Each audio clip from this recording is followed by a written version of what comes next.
And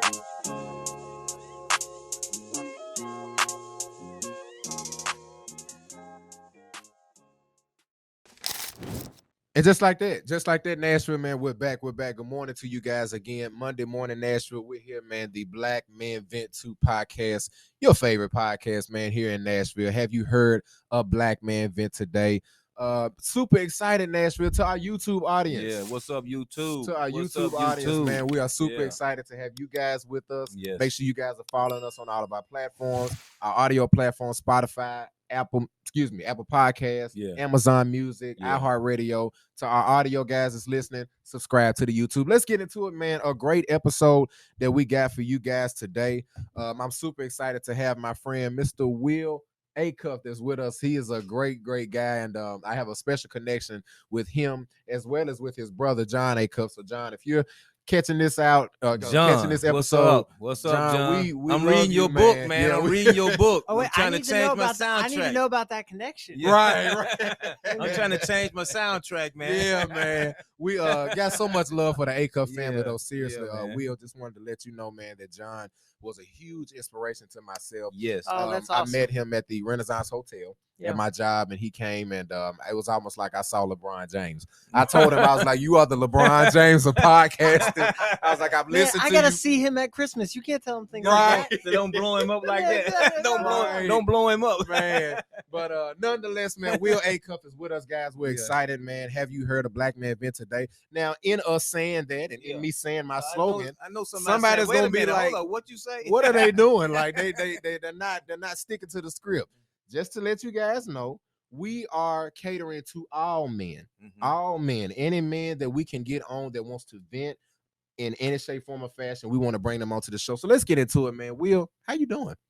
I'm doing really well. That's good. Yeah, thank you for asking. Yes, Glad sir. to be here today. Yes, sir. Do me a favor, my friend, and just tell our audience who you are, what you do, and then just from that, what would you like to vent about today on Black Man Vent 2? Man, yeah. So Will Acuff, co-founder of Corner to Corner. My co-founder was my wife, Tiffany. No. Corner to Corner is a faith-based nonprofit that focuses on economic equity here in Nashville.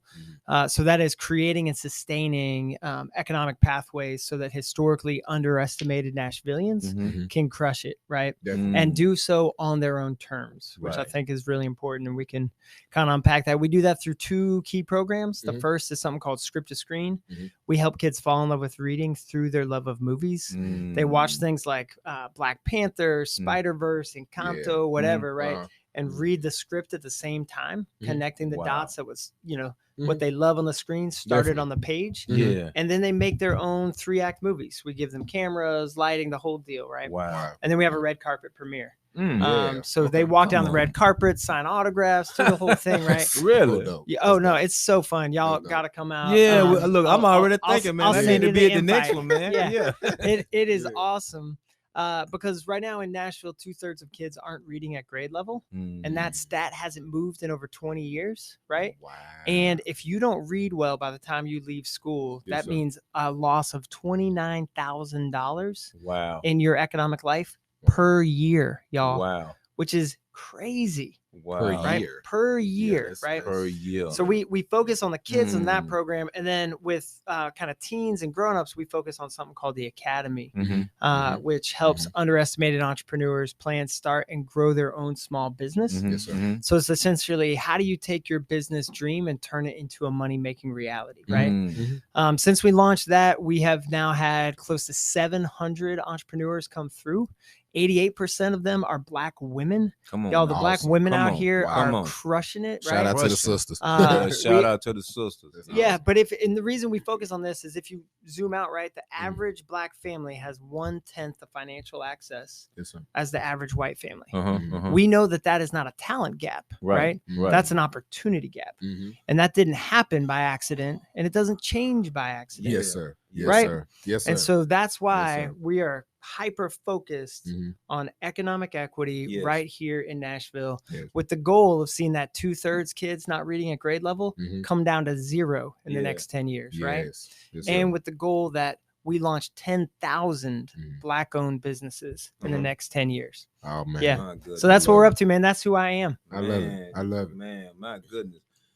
I'm almost lost from words just him explaining who he is, man. Yeah, you know what I'm saying? Right. But what I want to really ask you just right off the rip is what intrigued you to even take this avenue as far as a career? I ain't gonna say a career path, but just like something that you had a passion for. What made you want to do this? Yeah, I kind of had two big milestone events, right? The first was, so I'm a pastor's kid, grew up in the church, right? Yes. And there were some really beautiful things about that I learned and grew up in, right? Some challenging because no childhood is like a television show, right? Right. Yes, sir. True. Yes, sir. So true. I say that as a parent, knowing that at some point I'm going to be like, yeah, daughter, here's some money for therapy, right? Yeah. Like Right. I know I'm contributing as well. Yes, sir. But the two big events, the first one was coming out of college, I got to go on a trip led by an epidemiologist. He was an expert in the AIDS pandemic at UNC, right?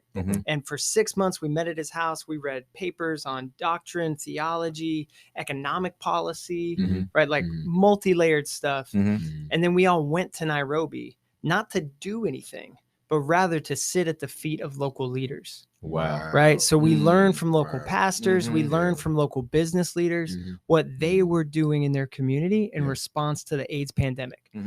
So this was opposite of kind of that American white savior, let me come save you vibe, right? This was a let me come learn from you. Yes.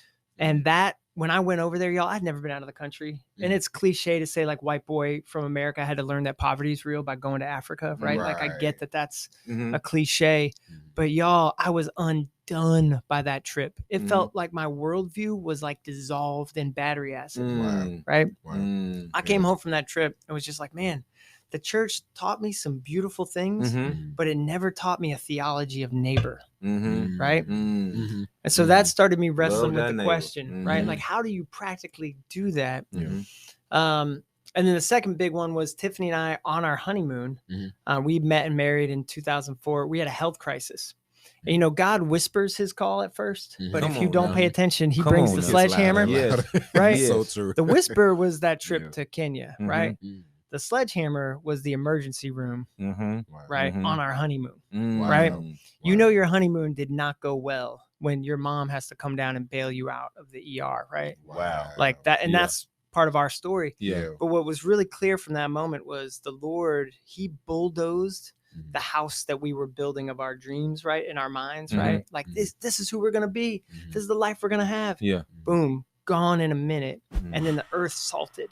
And just really clear, nothing was going to grow there. And the Lord was calling us to a different field. Wow, man. And so that is ultimately what led us to launch Corner to Corner many years later of going, Lord, okay, how do we love neighbor as self? So practically we were like, we don't know how to learn that without going to the community and just showing up as a learner. And so Tiffany and I moved in off of Lower Dickerson Road, downtown Nashville, right near River Chase Apartments. 16 years ago. And we moved in and Tiffany started working behind bars at River Chase, or not River Chase, at Bass.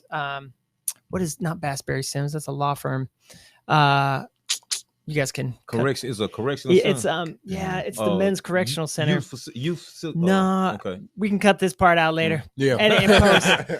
It's all good. She started working at the men's prison, Right. Charles Bass, which now act like I said it for real. She started working at Charles Bass and became a former offender job training specialist. But then as neighbors were transitioning back to the community, they were our actual neighbors, right? Because we were in their neighborhood. Right. And so we just had an open door policy. And so just sitting around the table for 5 years, learning how to rejoice with those who rejoice, weep with those who weep. Right. Man. That eventually led to launch of Corner to Corner to say, hey, we want to continue this call that the Lord has put on our life, but do so in a way that it is neighbors flourishing on their terms, right? Not the normal nonprofit path, which honestly I see a lot in this world, which is like, let me do good to you on my terms, right? And almost as if like stability is the goal. Right. Right. But and stability is important. Don't get me wrong. But like stability is good for year 1, 2, or 3. Who gets up for stability for the next 50 years of their life? Right. You get up to pursue your own passions. That's the passion. Your dream, right? The reason you guys have consistently hit a Monday podcast for 63 weeks in a row has nothing to do with stability and everything to do with the dream that God's put on your heart. Yes, sir. right? So that's what we're up to.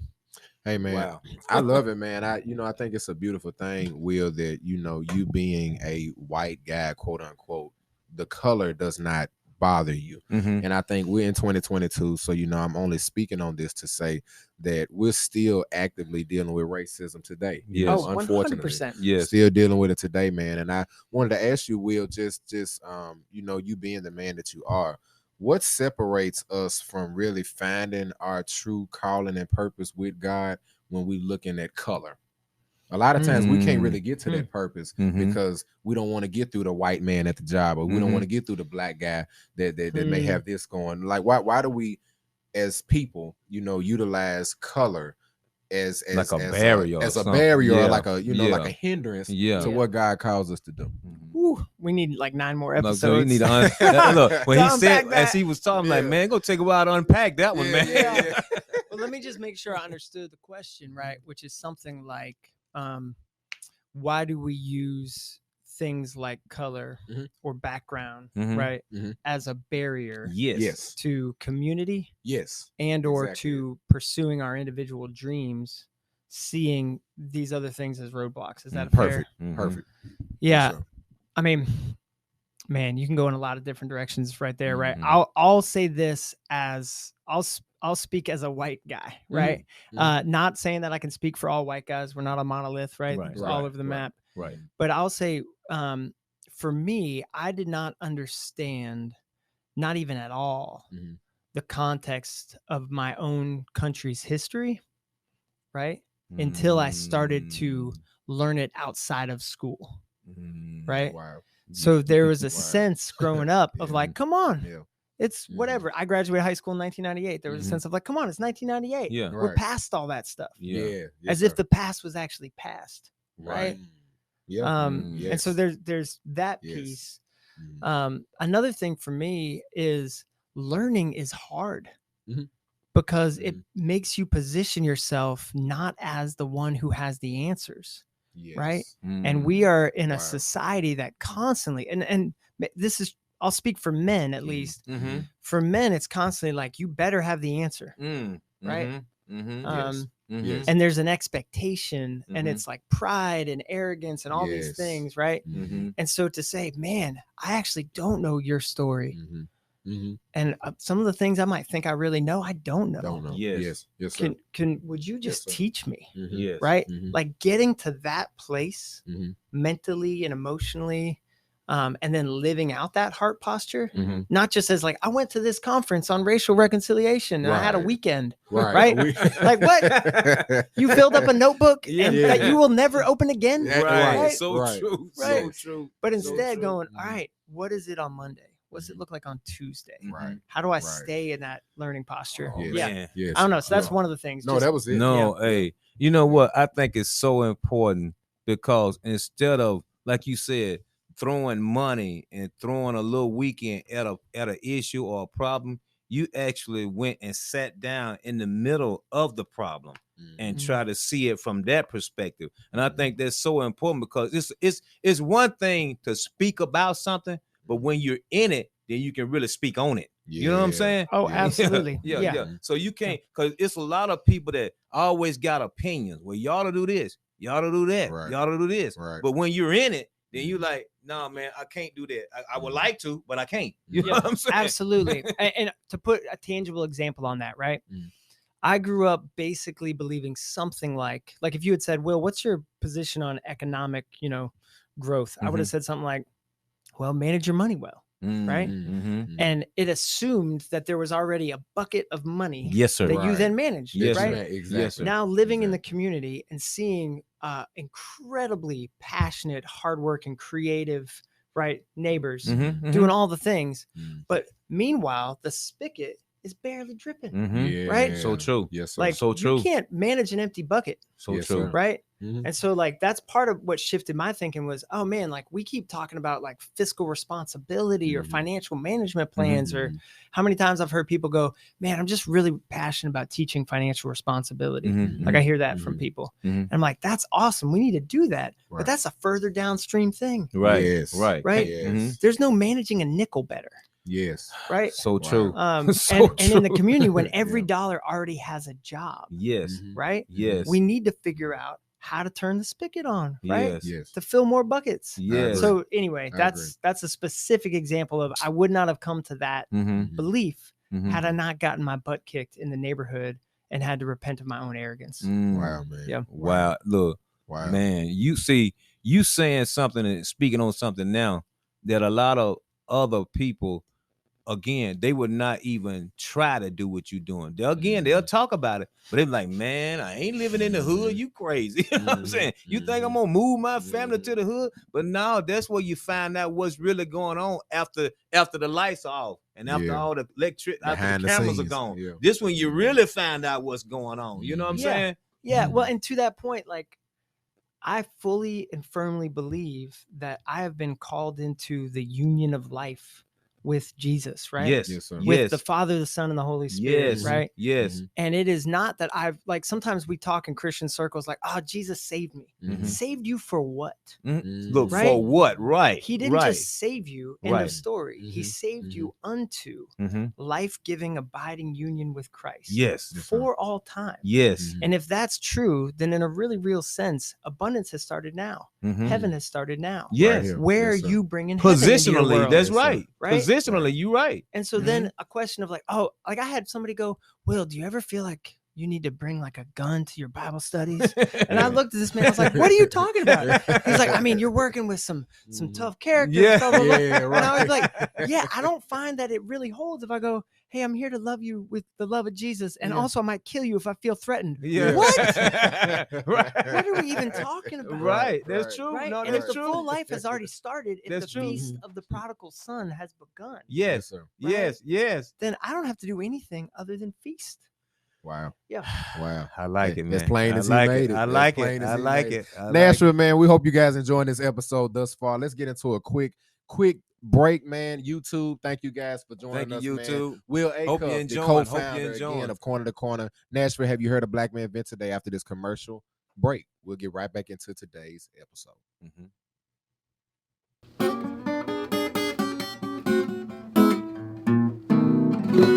Guys, Will Acuff with Corner to Corner, and you are watching Black Men Vent 2. And just like that, Nashville, we're back, man. Hope you guys enjoyed that commercial break. We're here Monday morning. New twist, YouTube. You know, you guys can see us and we can see you, kind of, sort of. So we're just glad that you guys are joining us. We have Will Acuff, again, the co-founder of Corner to Corner, and does a host of other different things. Nashville, have you heard of Black Man Vent today? Let's get back into the episode. I'll take it off and give it to Pop. Yeah, I just want to say, man, again, we're so glad to have you. Let me ask you this, just kind of, how was it growing up with your brother? I'm finna flip it around a little bit. That's a John Acuff question. Interesting. That's so yeah, that's funny. So John, I'm one of four kids, right? It's John, who's 4 years older. Okay. Then me. Then my little brother Bennett, who's like 18 months younger. Okay. And then when I was like 11, my parents had my little sister Molly. Gotcha. So we had like, it was kind of the three boys at first. Yeah. Growing up, it was funny. John and I have talked about this a little bit. It was a very witty household where like you had to, like the dinner table was, you better come with the best story, the best joke. Like you had to be sharp. Like playing Jeopardy or something. Oh man, like you had to be on it, and you had to be really sarcastic. Yeah. Right. For some reason, like verbal communication was really valued in our family. But it was also a family, like my mom and dad. One of the best things I think they taught me and John and the rest of my siblings here was something like, people matter more than things. They told us that all the time, right? And I think we all got that in our own way. But growing up with John, he was 4 years older, so he was like the big brother who picked on me. When I was little. He might deny that now. Come on, but John. I was that brother who would always take things too far. Right. So like if he hit me, I was gonna find a weapon. Yeah, you go. And he better start running. Whatever's the next level. Because I was tiny. I'm not huge now. Exactly. I was even smaller back then. I was like, you're gonna hit me? All right. Yeah, I got something for you. Look at this little hammer I just found in Dad's toolbox. Yeah.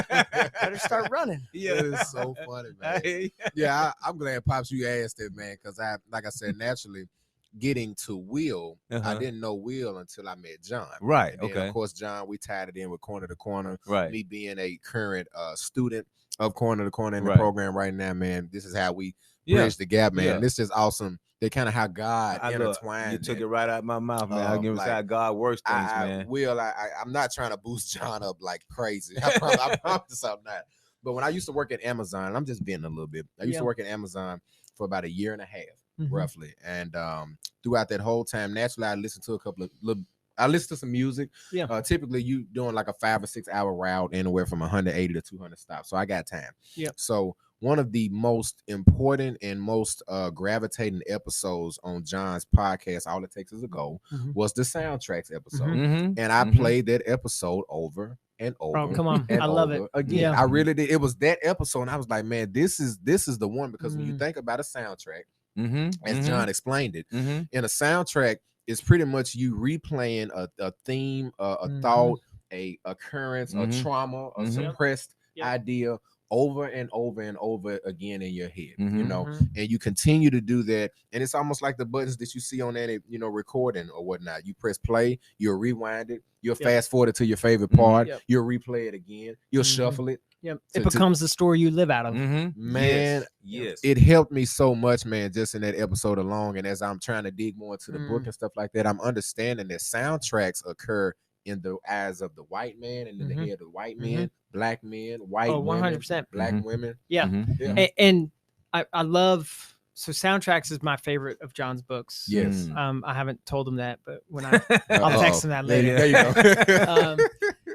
go. And I think the reason why is, like, if I look at like Christianity in America, right, from like a 30,000 foot view, almost no matter what the background is, right, broadly speaking, we have learned something like the journey of faith is getting to know God, right? Yes. Get to know self only to the extent that you know you need God, right? But past that, don't waste your time. It's the way we talk about it, yes, right? Yeah. And so, like, we talk about the journey of faith as knowing God more.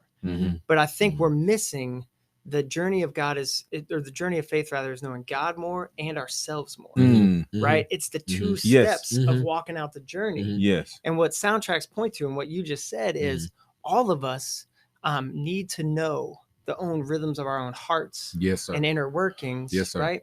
So that when we take a passage like Jesus, right, he says, hey, look at the sparrows, don't worry, right? Yeah, yes, don't sir. worry. Either yes, he's sir. the worst communicator ever, right? Because he's talking to an agrarian society who's one harvest away from starvation if it goes wrong, yes, right? Yes. And he can't read his audience because they're all, you're going to tell me not to worry, yeah, right? Well, exactly. I'm going to die if the harvest doesn't come in, right? Yeah. Or Jesus actually meant that we can live without worry. Yes, sir. But then he doesn't go on in the next passage to detail how we do it. Right. Right. And so like that journey of self-awareness you're talking about, going, oh man, and through contemplative prayer, through awareness, through journaling, through whatever works for you, right? Yes. One mystic put it this way: find your practice and practice it. Yes, sir. Right. I like and that. Like, I like that. If you're an Yes, entrepreneur, Find if your you're practice starting, practice. right, like that is more so. I mean, man, That's and big. I missed out on that Yes, growing sir. up. Like I learned how to read the Bible. I did not learn how to read myself. Wow. Right. And I need both. Yes, sir. Yes, sir. And I think we missed that gap, man. We try to be those that, you know, the cliche says, man, you can't please everybody. True. So in knowing that, you have to understand that self-awareness of what's going on inside of you, man, is most important. So and that soundtrack, you're hearing that. You're hearing those negative thoughts you're telling yourself. Switch up the tape. You know, which is what John was saying in the 100%. episode. Switch up the tape. You know, you have all control to do that. 100%. It's a rapper that a video excerpt. I think you sent it to me. I can't remember. KRS-One. Oh, you sent old school. You sent me a that's video. my boy, man. KRS-One. He was explaining how, you know, that almost that fifth dimension, which is almost like, I describe it as the Holy Spirit, if you will, that other person that's in you. I'm gonna be honest, to my dad right now, you looking at me, I'm looking at you, but in your mind you may be seeing something else. Oh, without a doubt. How I'm talking to you and you're talking to me. Yeah. We see each other but our mind could be seeing something totally could be different. all over the place. Right now, how I'm talking to you, I'm thinking about something else while I'm talking to you. Exactly. That's God in you. And we really got to understand that, man. I think we have to take into account, get away from the color, get away from white, from black, from blue, from purple. That inner man that's in you really knows right from wrong. So you know right from wrong. Yeah, you're talking about the abiding spirit. Yes, sir. Again, going back to what did Jesus save you for? Exactly. Right? Exactly. He didn't save us for just sitting around reading some Bible passages and contemplating what he meant. He actually said, I'm sending you the Spirit. It's going to be better for you. Yes. Right. Yes. And I think, no, I think you're right. And I hate to jump in, but I just felt like when you were talking about the church, a lot of time people diss the church because of being mistaught or having some issues in the church. But at the end of the day, you just said it.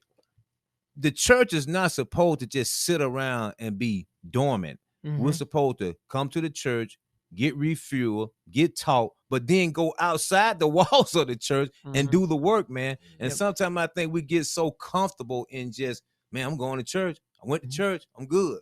Now, what did you do after you got the teaching? What did you do with it? You know what I'm saying? That's spiritual middle management. That's not spiritual life. Exactly. Right? Exactly. Yeah, man. Let me ask you this, as we getting ready to wrap up, Will, talk about your family dynamic, man. How just your wife, and do you have kids and stuff like that? Yeah. So married for over 18 years now. Oh man. Awesome. Congrats, man. Congrats. Yeah. In this day and age, 18 years. I got 26. Let me get that right now. 26. I got 26. You can fix that in post. Yeah, right. 18 years That's with good, my wife man. Tiffany. Praise God. 2 kids, both through domestic adoption. So out of Memphis. Wow. My son Raylan and my daughter Penelope. Raylan is 10, Penelope's 6. And we're a very we look like the modern family, right? Yeah. Like Tiffany's Mexican American on her mom's side. Yeah. My daughter's Afro-Latina. My son is black. Yeah. Yes. He is on the spectrum. Yeah. As well as some other challenges. So So his rhythms really kind of shape the way our family functions in a lot of ways. Oh, I know. Yes, sir. And if it weren't for him, all too familiar, man. Yeah, I'm such a I've got a checklist for all my goals all the time, right? Like that's the kind of vibe I've got. But my son and the rhythms that he needed from me as a dad forced me to embrace the gift of limitations, right? Wow. And to sit in that Yeah. and understand that, like, for example, on Corner to Corner, I'm the only one who was called to be Raylan's dad, Yes. right? There's a lot of people who are called to walk alongside of Corner to Corner, Wow. right? Yeah. And so that helped really shape how we've approached the work. Yeah. Wow. God, man. Wow. That's awesome. I like what you just said, the limitation, because it takes something for you to even say that. Because like you said, men have so much pride. We always want to have the answers. And when we don't, then we feel like we letting people down, or we letting ourselves down. 100%. But at the end of the day, man, again, you have to just understand that we are limited. We have limits, man. Yep. And then in my limitations, I have to understand that, and I hear you, I just been listening to you talk about all the things you've done, but you have such a humble spirit, man. Oh, yeah. You really Definitely. do, man. And I appreciate Yes, that, because sir. spirit knows spirit. So I know I would know if you just talking. I'm talking about, I feel you. You know what I'm saying? Oh, I no, feel for you, sure. man. And also, Yeah. there's evidence of what you're saying because you're out there doing it. You know what I'm saying? But I think that's one of the things that men have to understand. And we talk about a lot of mental health issues and things of that nature. But one thing every man has to understand, man, is Luke 14:11. He who exalts himself shall be humbled, but he who humbles himself shall be exalted. Yeah. So just keep yourself in your lane, and I think you'll be okay once you find out what your lane is, though. Right. You have to find out what that lane is. Yes. Yeah. I mean, but that's the thing. Like, that goes back to self-awareness, right? Yes. To find that lane. Find that lane, and man. then understand what the limits are, right? Yes. And I don't mean limits like just go ahead and accept your lot. That's not what I mean, right? But sometimes in our culture, we're taught like everything is just grind harder and you'll get to the top, right? It's like the top of what? Right. You know what I'm saying? Like, so you want me to burn out all of my key Oh, relationships Yes. Wow. so that I can make whatever. If I make 10 times more than I've got right now and I lose all the people I love, right? Was it worth it? Was it worth it? And the answer is absolutely not. Yes. Like, I don't care what car you're driving. Yeah. Right? Yeah. That's right. Yeah. That's right. That's Man. right. Hey man, let me ask you this, because when you're in ministry, I've been in ministry a pretty good while myself, and in those, sometimes when you just like, sometimes you grinding, you're trying to get it because you're working for God, you're trying to build a kingdom for sure. But when you outside of the place where you're supposed to be, you run into burnout. Oh, absolutely. How do you handle the burnout thing, man? Well, so this gets into, I mean, maybe episode number 2. Right. So I'll say this time last year, I was basically toast, right? Spiritually, emotionally, physically, in part because the challenges with my son, in addition to other things, he has a sleep disorder. So often he starts his day at 2 or 3 in the morning. Yes. Right? Yeah. And man, we know. Yeah. You want to burn out. Yeah. That's a great recipe, right? Unpredictable sleep. No sleep. Stressful sleep. Right? Stressful sleep. That's when you go to bed and you're kind of like, when am I waking up? And you don't even totally close that second eye. Right? Yes. So I was living in that space. And I'd gotten to the point where I had watched every YouTube video, read every book, listened to every podcast that could help me on the journey with my son. But my wife, and I've got permission to talk about this, she had clinical depression and complex PTSD diagnosis, right?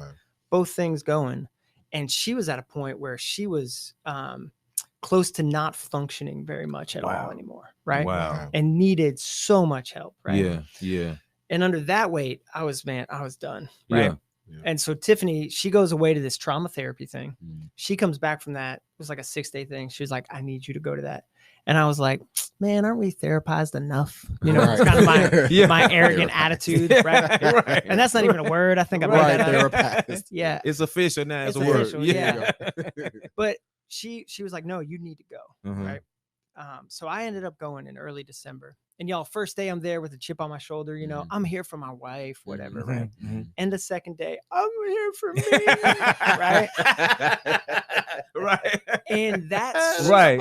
And people talk about like hockey stick financial growth for a company. Yes. In the last year, I've had spiritual, emotional, physical hockey stick growth. Wow. And it started with the first realization was, oh man, I am not a problem to solve.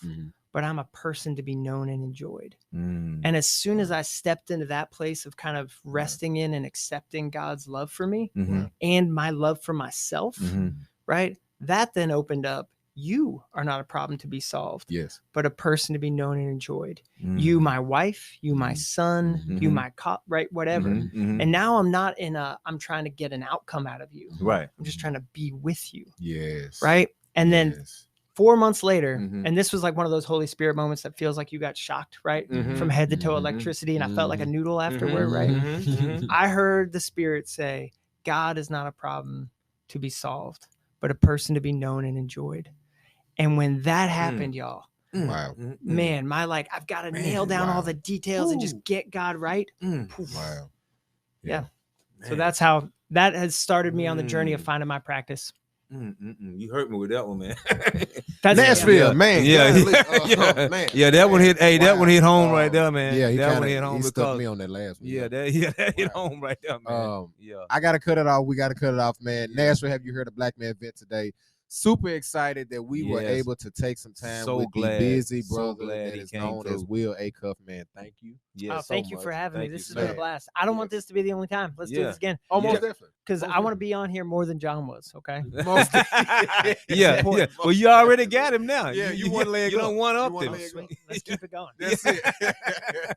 Man, thank you guys for joining us again, Will. Thank you so much, man. Shout out to Corner to Corner. Yes. Make sure you guys check that platform out, man. And YouTube, check us out, man. YouTube, check us out, man. Again, we thank you guys, and Pops, let's end it, man. Great episode, I tell you, Mr. Acuff, man, you have really been a breath of fresh air to us today, and you really hit on some things, even in our personal life that me and Jonathan are dealing with right now.